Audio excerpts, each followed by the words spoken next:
when we say what to think, we need to include both thinking skills and content knowledge. They're using the term in terms of content knowledge, which they don't like, and they're contrasting that with how to think. And that's a bad, Welcome to Classical Etc. You're in the studio with Memoria Press. Hello, and welcome to another episode of Classical Etc. I'm Jessica Gardner, and I am here with Paul, Tanya, and Martin. As one of our listeners recently described us, the core four, which I appreciate. It just goes to show. Trademark that, right? That's what I'm saying. It goes to show that our MP community is invaluable to us because it's better than what I've come up with. The regulars, the normals, the old game. That's right. The normal people. The core four. The core four. You're the only person that's ever called us normal. But core four, I think that can stick around. Okay. That's good. It's good to have you guys back. Well, today we're going to hopefully tackle a few things. First being revisiting something from last week with a statement that Martin made about his own personal defense of last week's topic. And if we're able, we hope to get into some Latin conversation too, as the school year is upon us. But before we get into any of that, how's everyone doing with their reading? Tanya? Well, I'm reading one of my favorite murder mystery authors, C.S. Harris, and thoroughly enjoying it. And that is a pretty thoughtless read, but I'm just in August. That's what I do. But I also started How to Think Like Shakespeare. So I've read 3 chapters. I'm not all that far in, but I am enjoying it. Mm-hmm. But all the little quotes are they're a bit much. I'm having to get used to his style. Yeah, it is a different style. Just all of a sudden you've got like half a sentence has a phrase from Shakespeare, and there's so many different authors that he quotes and people that he quotes, and it's just chock full of that kind of thing. It's not really, it doesn't feel like a smooth read. Does that make it choppy? But I think it feels a little choppy to me, but I think every point that he's made so far, I'm in total agreement with. I mean, I do think he's saying some important things, and you just have to get used to the. Yeah, it's almost style. Like he took his commonplace notebook and then pulled all that stuff out and then tried to organize it, which is the hardest thing in the world to do. Martin? Well, I got back on North and South. And so by Elizabeth Gaskell. And I'm working on that again. And that's I think I've said this before. I used to have that long drive to work every day, and so that's when I'd get my reading done. And I don't have that anymore because we moved closer to the school, and so it's convicting me that I really need to walk more, and then I can just pop the earbuds in and do that. That's what I have to really drill down on. But I'm also reading Kierkegaard's, Soren Kierkegaard's, The Concept of Irony. I gave a talk on irony and the way it affects our popular media and our literature and all that at our conference. And so I had started reading it for that. But, Kierkegaard is hard to read.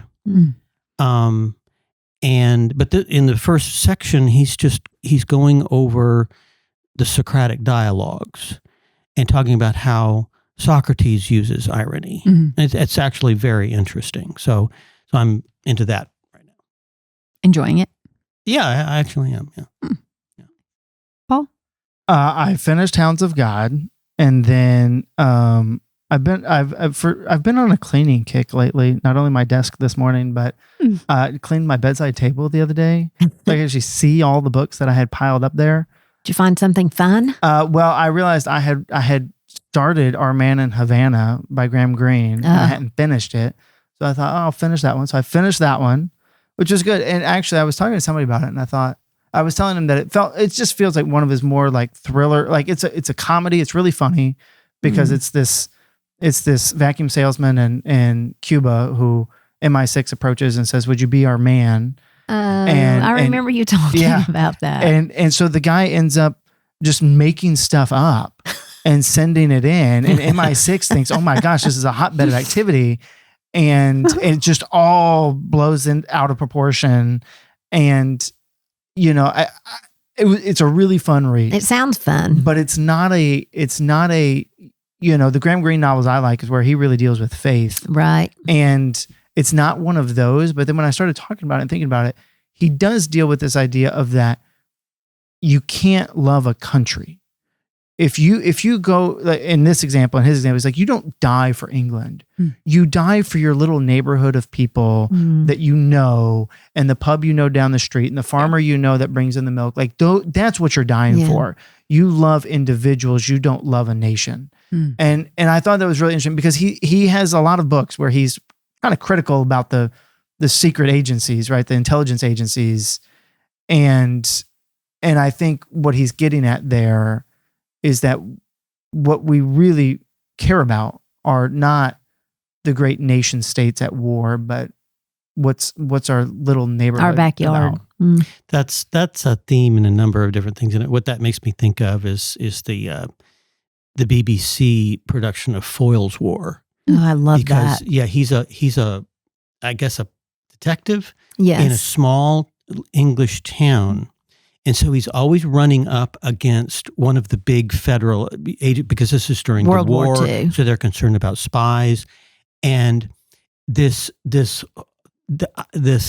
ethical theory of consequentialism, which the government is always trying to use, that we're trying to save the country, but in saving the country, they are doing an injustice to an individual. And Foyle is always on the side of the individual. Yes. And so that's an interesting ethical dilemma, really. It is. And he also, throughout wants to go serve in the war, and they won't let him because he's needed in this small town as a detective. And so he's frustrated too because he doesn't feel like he's doing he's not serving. He doesn't feel like he's serving, but what they're telling him is you are serving. And it really is. But then he takes his like job a microcosm. seriously. He takes it very seriously. I love that. Yeah, it's a really good show. And it's Michael Kitchen. Is that who it is? Yeah. And he doesn't talk much. He's just one of those characters, that just looks. And it's so powerful and so effective. So every time he opens his mouth, you're just waiting to see what's going to come out of it. He's very, he's a reserved character. He plays that role beautifully. I recall trying to watch that series maybe 10 years ago and it feeling too slow for me. I probably enjoy it now. It is slow. It is one you have to. Your attitude can't be, where's the action here? Yeah. Sure. It's just you need to dwell in it. It's like my British murder mysteries, like where there's very little action. It's all thought and brain activity and chatting with people, conversation. But it's that same thing, big ethics versus little ethics, I would call it. And that's a very interesting because sometimes the government wins and somebody that he knows murdered somebody doesn't get punished because they are an integral part of something going on in the war. And his frustration with that is the controversy quite a bit. Yeah. Interesting. Very good. Sometimes he just walks away and the government has won in that respect.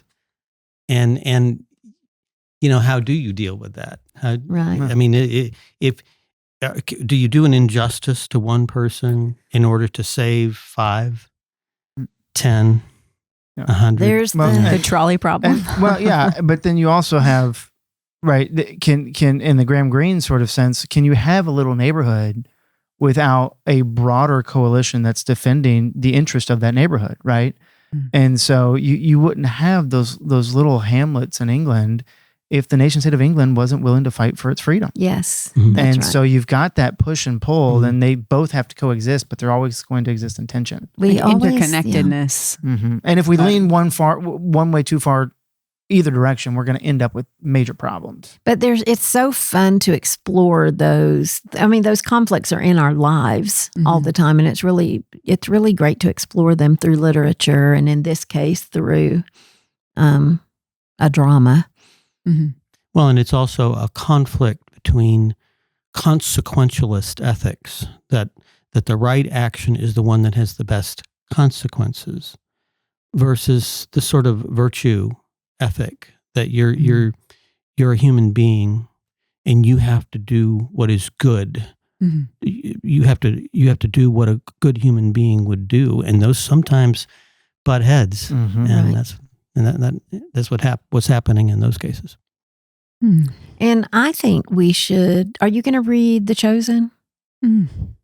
I have already read it. I think I told Michelle to get me a copy of the book because I'm sure I can't find my copy. So the Memoria Press book group, we're going to do, the next book we're going to do is The Chosen.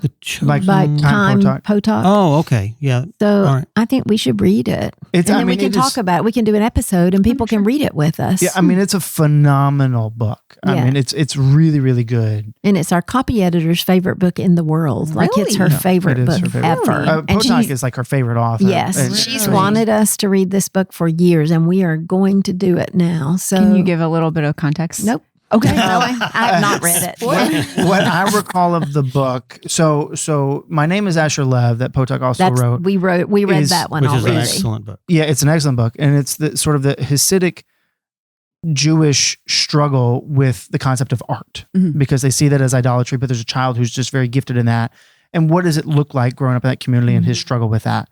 And The Chosen, I think, is a very similar thing, but it has to do with secular learning.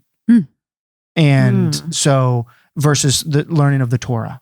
And so you've got kind of two friends that one is more adept towards the things of the world and one's more adept towards the things of the Torah, and the struggle with their fathers in that regard. Oh, cool. So that's what I recall of it. And so...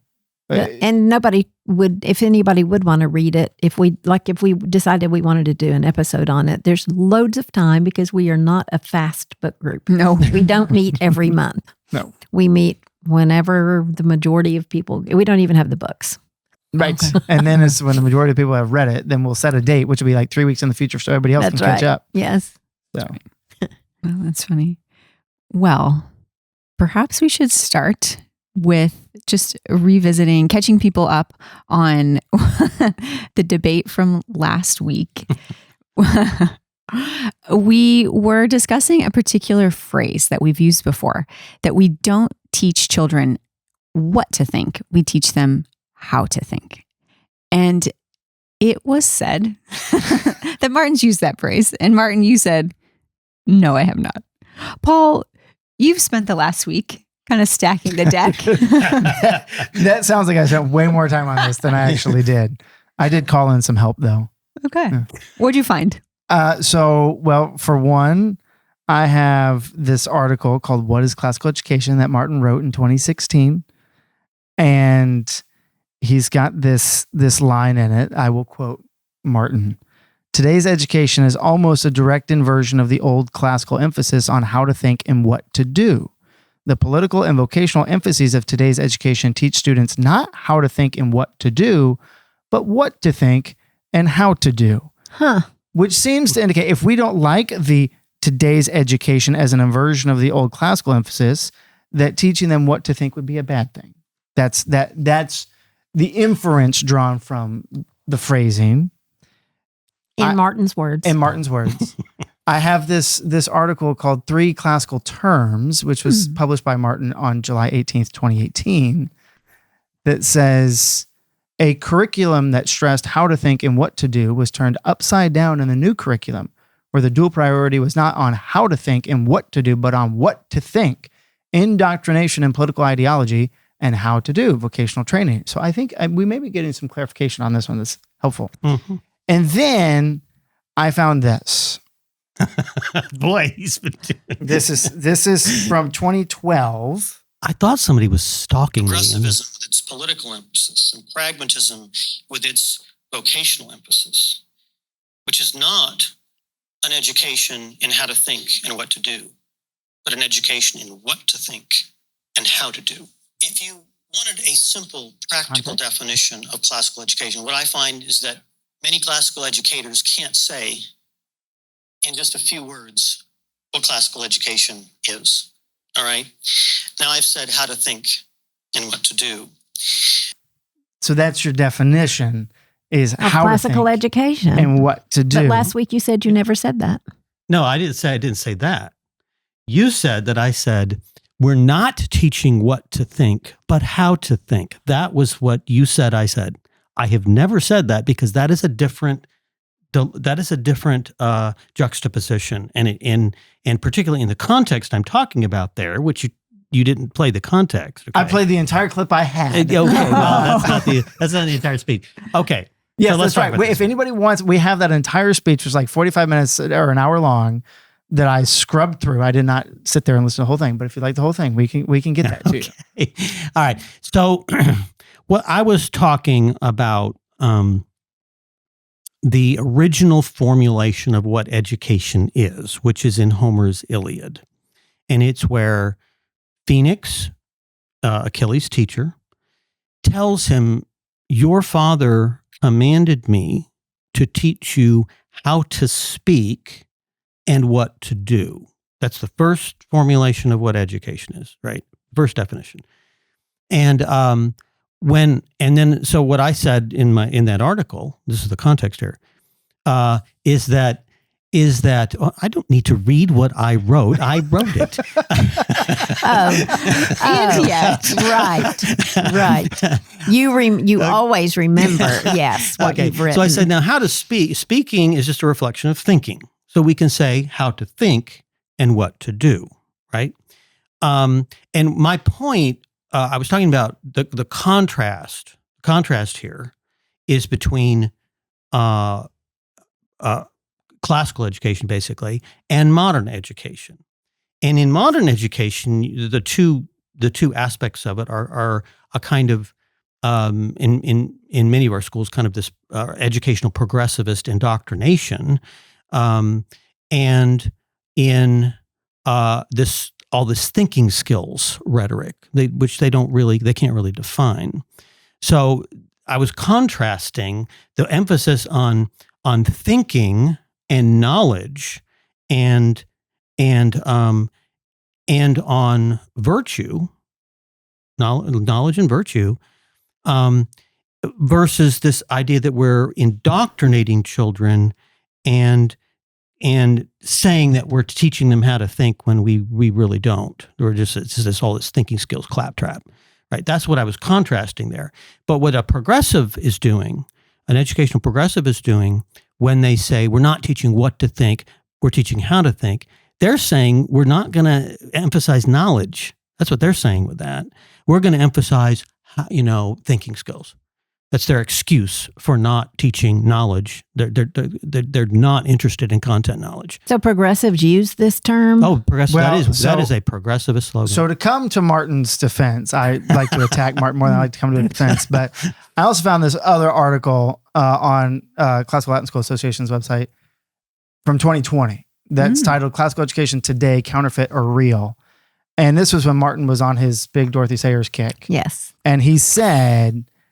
I would go further and say that Sayers, who was instrumentalist in her influence, actually believed the same as Dewey, that education is not about what you should know and understand, but as her basic thesis states, is about teaching children how to think, not what to think, a formulation that has become a fixture in progressivist sloganeering.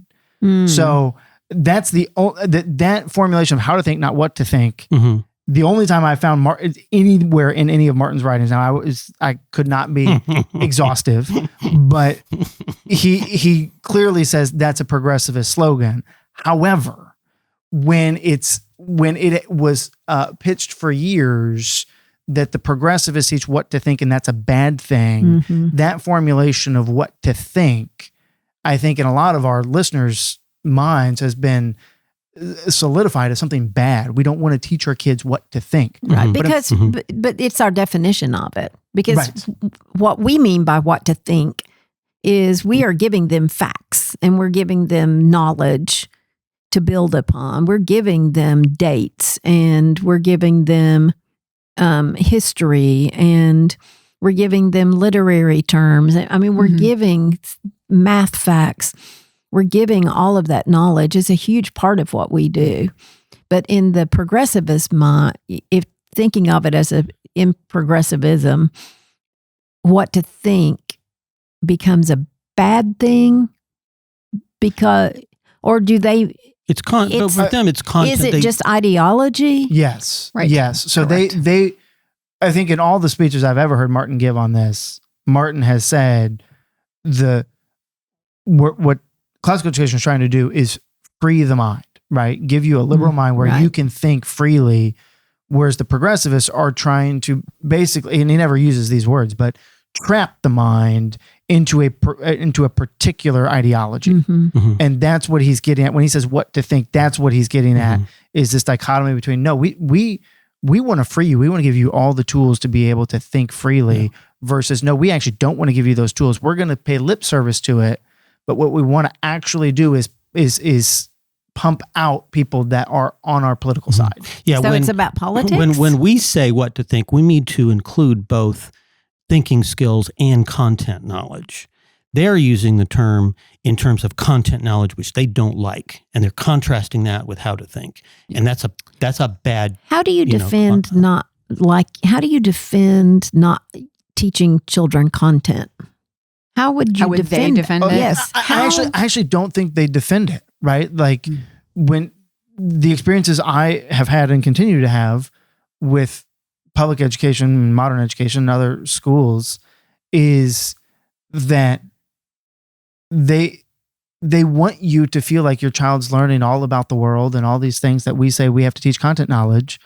But then when it comes to what they actually ask the student to do, because their goals are all standard-based, and those standards are not content knowledge. Those standards are they able to read at a third grade level? Are they able to evaluate at a fourth grade level? These things that are intangible. More abstract, yeah. And so what are the teachers asking them to do? They're asking them they're not asking them to master the knowledge of what photosynthesis is. They're basically saying, well, we're going to briefly introduce you to what photosynthesis is. And then you now need to evaluate now, what does that mean for what we should decide to do as a society with regards to plants and how we grow things. I mean, that is absolutely what I see happening every day and what I see coming home in first and second grade. Yeah. And I remember, and it wasn't the first time I'd heard it, I'd already seen this, but when I was in banking and I was at a Kiwanis Club meeting, and the guy who'd basically written Kentucky's education reforms back in 1990 came to speak at the Kiwanis Club I was in. And he got up there and he used this exact expression. He said, we don't want to teach kids what to think. We want to teach kids how to think. And in the question and answer period afterwards, I said, how can you think about something you don't have? And so later on, I debated him on statewide TV 5 years later, because I had gotten into policy work and we were opposing the reform. So it was on KET. He said the same thing again, and I said the same thing back to him as I said at the Kiwanis meeting. He didn't remember that, but yeah, I mean, this is just you see it 1,000 times in progressivist propaganda. It's all over the place, and they mean by that expression something very much different from what we mean by that expression. How does this connect to the emphasis on tracking students into a vocation very, very early? Well, okay, so when we say we don't want to teach them what to think, we want to teach. When I say, actually, what was my formulation? You remember everything you wrote, Martin, so you don't need to check your notes. No. I said, okay, so we're teaching, how do I put it? How to think and what to do. They're teaching what to think, ideology, and how to do. Mm-hmm. What I meant by how to do was this vocationalist emphasis, because it's the two emphases throughout education in the 20th century in America and in England. It was progressivism and vocationalism. Mm. Okay, so there was this ideological, psychological, political component that came from Dewey. And there was this vocational emphasis, which came about a generation later in the 20th century with William Hurd Kilpatrick, who was all about practical education.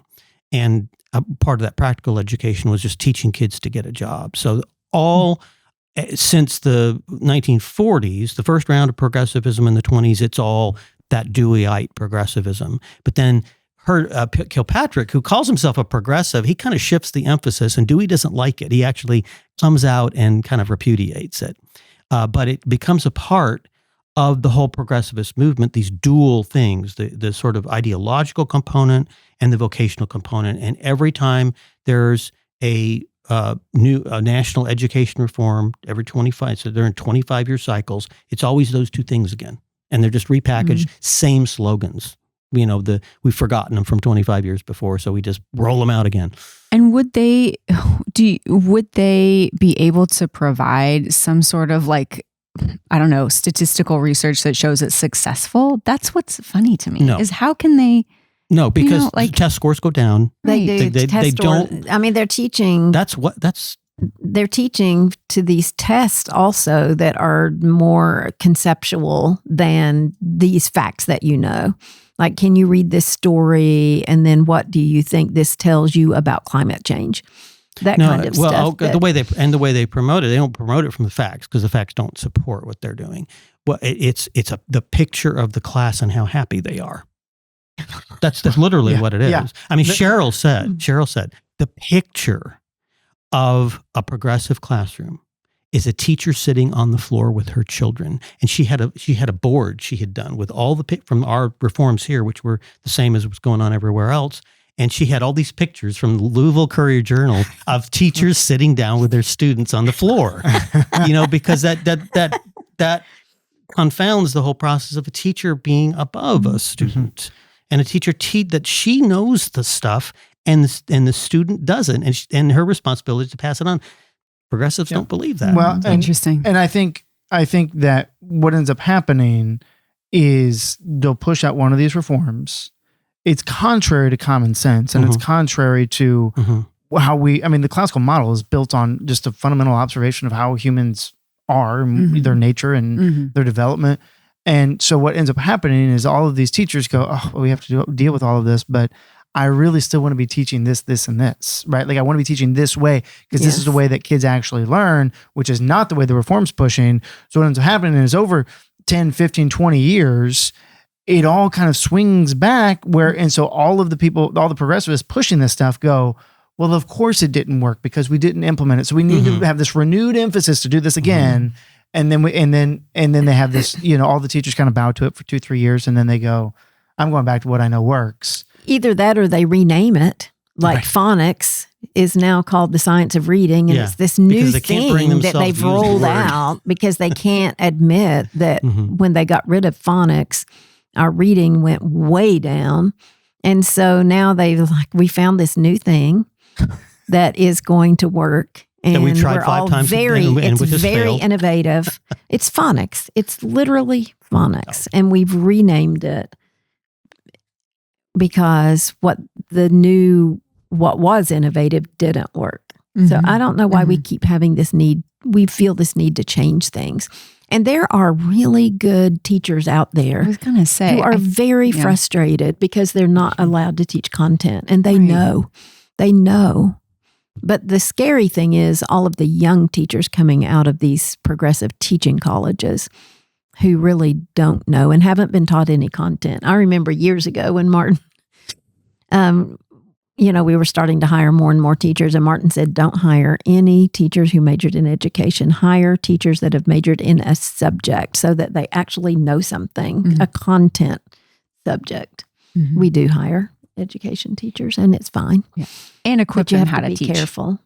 And equip them how to teach. Yes. Well, we would much rather have somebody that has never taught in a classroom so we can teach them our way. And we had one or two who did come from teachers college. We did. And we had to let them go. And we did. That's right. Or they just left because they just refused. It was like this. They were like this with Cheryl. All the time because they were trying to be on the floor and she was saying, get up. The methodology is just... So they would leave because they thought that she was being cruel to children by having them in desks and the teacher up front teaching, and the children weren't allowed, just to speak what was on their minds. And so they felt like she was doing the students a disservice. and that this was harmful to them. I mean, it's just a totally different philosophy. And sometimes they just can't meet. Yeah, I mean, it's just there's something, they don't like order. That's the other thing, is order versus chaos. When they reformed the schools here, and this had already been done in the late 60s and had failed, in the 60s it was called the open classrooms. All right. And then the new term for the same thing was non-graded primary program. So there's some advantage, they claimed, of putting a bunch of kids in the same class of different ages and ability levels, and this was going to be better. Well, of course, it makes everything harder. You can't stay on any kind of schedule to teach a subject. You can't do anything. And I called it, I got quoted in the news calling this the shake and bake method of education. Put a bunch of different things in there, shake them up, and they're going to learn, and they just have these ideas are crackpot ideas. They really are. They do not work. There's no evidence they work. In fact, the evidence shows they don't work. But we keep doing it. Well, because after 25 years, people forgot how badly it bombed the last time. And so here we go again. Well, the last time was 2010. They brought back a lot of this kind of stuff in the Common Core. And even though the actual language of the Common Core in literature, they had a lot of great books on the list. E.D. Hirsch put that list together. E.D. Hirsch was in favor of Common Core. E.D. Hirsch, who wrote Why Knowledge Matters and all that, which we've quoted.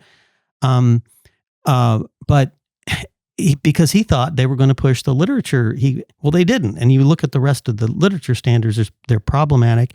And then the new next generation science standards, which are not technically Common Core, and the social studies standards that they came out with, which were kind of the broader Common Core generic thing, they were awful.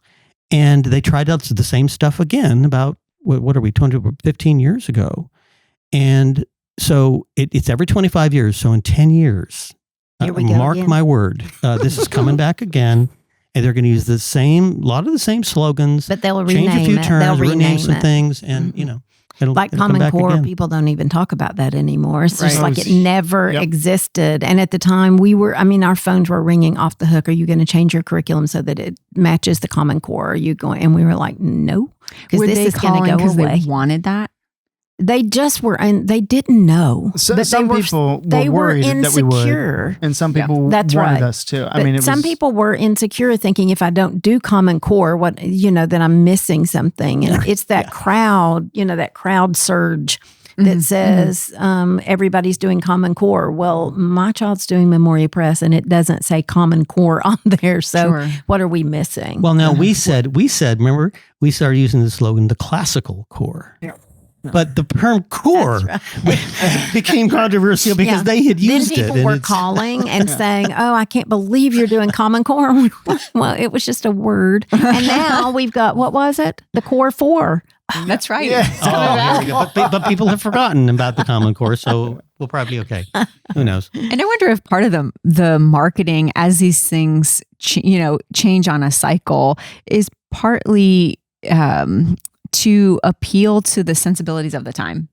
Does that make sense? Oh, for sure. And then it draws in. Yes. And we were seeing books that we had carried before, and then publishers would slap a Common Core label on there. But they were the same book. It was the exact same book, but it was, hey, we've updated this for Common Core. No, you haven't changed a word in that book. Yeah. Because why? It's the same Brian cycle. had me go through one. It was an English language arts book that we sold next to their same book that had a whole new cover that said Common Core. It was exactly the same, page to page, problem to problem. There was no change in that. And that's the thing about it, is what we're doing is very old.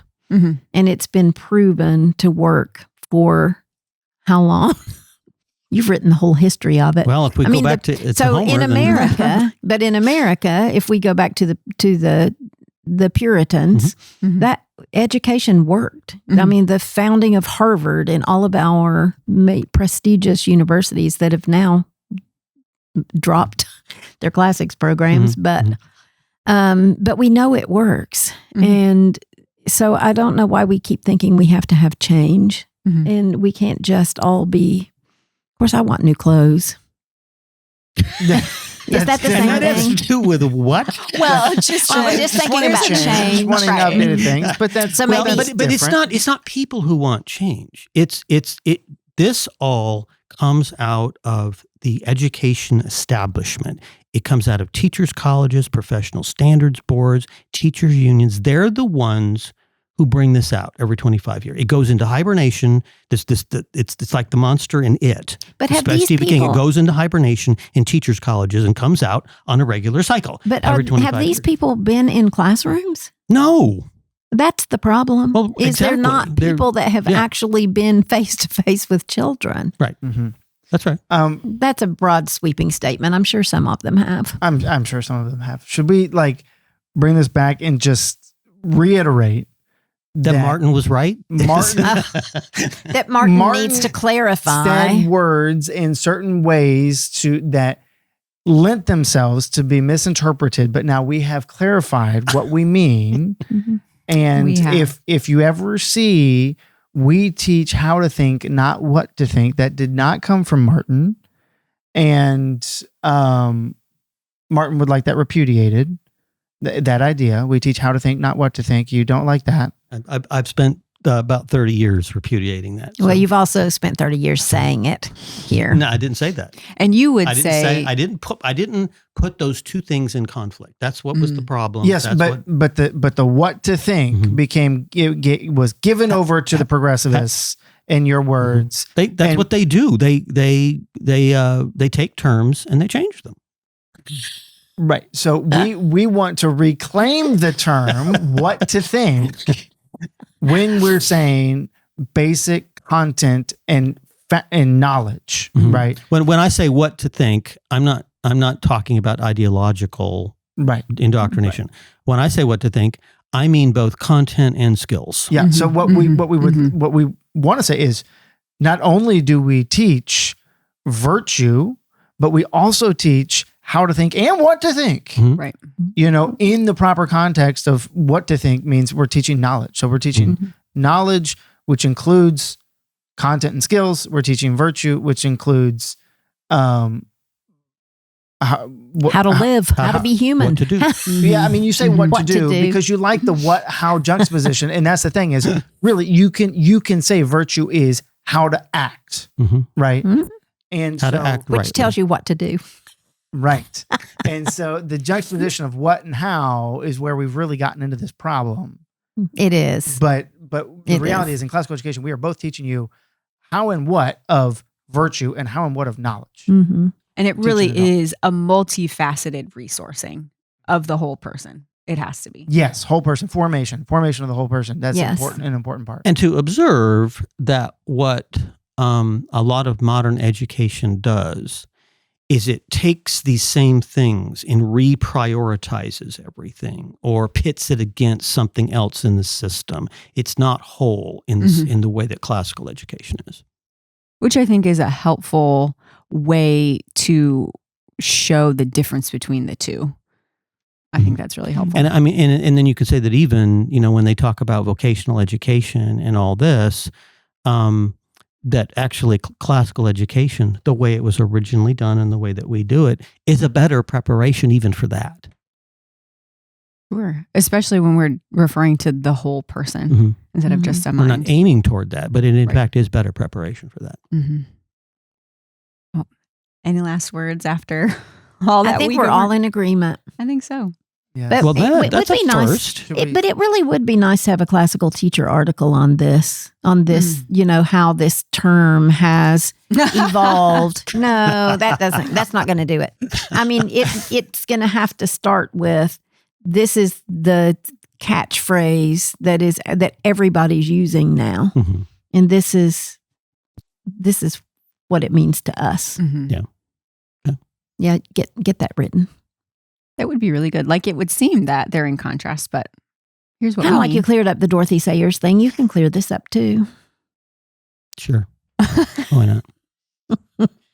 As if you're not busy enough, Martin. Yeah. Well, just because she keeps telling me what to do. And that will sometimes she even tries me how to think. I'm not telling you how to think. I would like to. I would like to, but I know it would be just wasted breath. Oh, well, on that note, the Core 4 has had a great discussion today. Is that all we're doing? I think so. Okay, that was enough for the day. It was. Well done. Well done. There will be another one. We'll be back. Thanks for joining us. We hope you enjoyed the discussion, and we hope you'll join us next time. Thanks for joining us today on Classical Etc. by Memoria Press. If you like what you heard, please like, subscribe, or share this episode or comment. We love to hear your questions and your comments. If you want to learn more about Memoria Press, please go to memoriapress.com. This has been Classical Etc. We're so glad you joined us, and we'll see you next time.